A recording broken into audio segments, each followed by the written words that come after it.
Welcome, everyone, to our May 2024 Strategy Guide Explainer. You know, if you've ever just sat there staring blankly at a sentence completion question while the clock is relentlessly ticking down, well, you are in exactly the right place today. We're going to treat language like a video game. Seriously, we're unlocking the gamified grammar cheat codes that will let you solve practically any fill-in-the-blank question in under a minute. And the crazy part? You're going to completely bypass the need to even read or understand the full context of the sentence. Let's get into it. Okay, let's dive right into today's syllabus. 1. The 4-word pillars.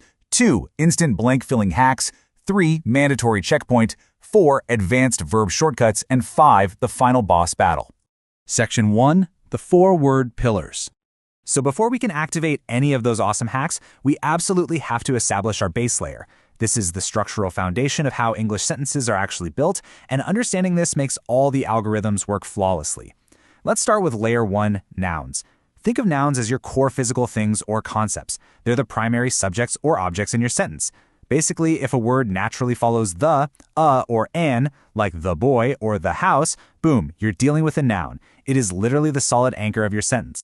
Next up, we add layer 2, verbs. Verbs are your action drivers. They're what brings your static noun to life, showing exactly what the noun is doing.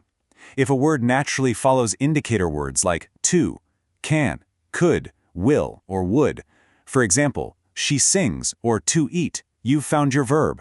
Sharing that same layer 2 space is the adjective. If verbs give a noun action, adjectives give a noun its characteristics. They answer the question, what is the noun like? Think of descriptive words like happy, tall, angry, or quick. If it describes the noun, it's an adjective for sure. And finally, we cap off the foundation with layer 3, adverbs. Adverbs are basically just extensions. They extend a verb to tell us how an action is done, or they extend an adjective to tell us to what degree. The absolute biggest cheat code here, 90% of the time they end in ly, like extremely or slowly. Section 2. Instant blank filling hacks. All right, now that our base layers are locked in, welcome to level 1. This is where we train your eye to literally stop reading entire sentences. I mean it, stop reading the whole thing. Instead, we're going to look immediately before and immediately after the blank to find our mathematical grammar logic. Here's our first massive shortcut, the article hack. Spotting an article like a, an, or the right before a blank guarantees that a noun is coming up. Also, a or an dictates a singular noun. And remember, an is followed by a vowel-pronouncing sound, like an elephant. But if there's no article at all before the blank and a noun is required, it absolutely has to be a plural noun, like carrots. Next is the modal hack. This is a real game changer. When you see words like to, can, will, or should right before a blank, the universe is screaming for a base form verb. This is an absolute rule. You would never ever say, Mr. David will divided. No way! It must be the present base form, will divide. And this brilliantly illustrates our next rule, Subject-Verb Agreement. In the present tense, a singular noun demands a verb ending in s. Think he eats or the city offers. But plural nouns, they drop the s on the verb. Think they eat or the city's offer. So if you spot a singular noun right before a blank, just scan your options for the one ending in s. Our final level 1 hack is all about adjective placement. If your blank is immediately followed by a noun, you need an adjective, like this blank place becomes this great place. But here's a crazy surprise fact. A third form verb, the ones ending in ed, can actually masquerade as an adjective. For instance, this developed project. Developed acts perfectly as a descriptive adjective right there. Section 3. Mandatory checkpoint. Incredible work so far, guys. We've mastered the foundational hacks. But right before we cross the threshold into our highly advanced Level 2 strategies, let's take a quick strategic breather. For free class or to evaluate your scorecard, DM or message me on WhatsApp on +61 474 293 849. Link in bio. Section 4. Advanced verb shortcuts. All right, welcome back and welcome to Level 2. This is where we untangle the absolute most confusing algorithms in English grammar. The rules we're about to cover are the heavy lifters that will save you massive amounts of time on complex sentence structures. Now, what's really interesting about this is how it solves the infamous to-be matrix. After words like is, are, or was, you really only have 3 possibilities. First, if an action is actively happening, use an ing word, like they are preparing. Second, if it's describing a characteristic, use an adjective, like the atmosphere is tense. And third, if it's a passive action done to an object, use a third-form verb, like the hallways were filled. So, the crucial point is this next unbreakable rule.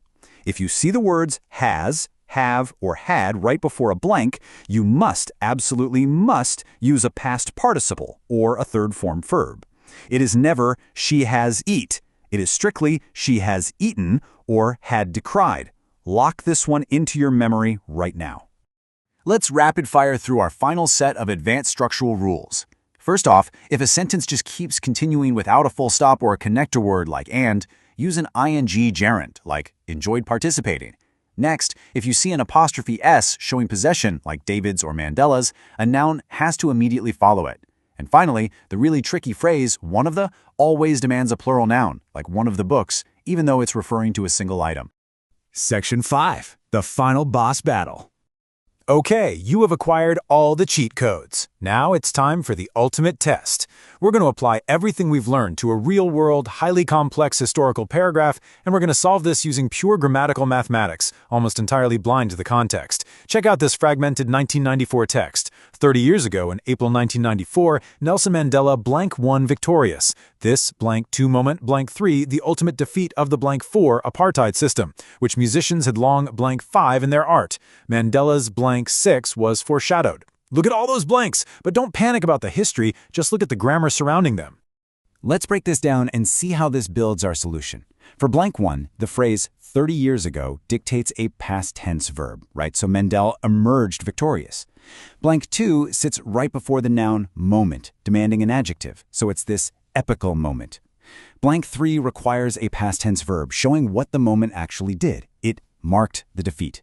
Blank 4 sits right before the compound noun apartheid system, needing the adjective racist. For blank 5, it follows the word had, meaning we need a third-form verb, decried. And finally, blank 6 directly follows Mandela's with an apostrophe, strictly requiring a noun, triumph. Seriously, look at how quickly we decoded that.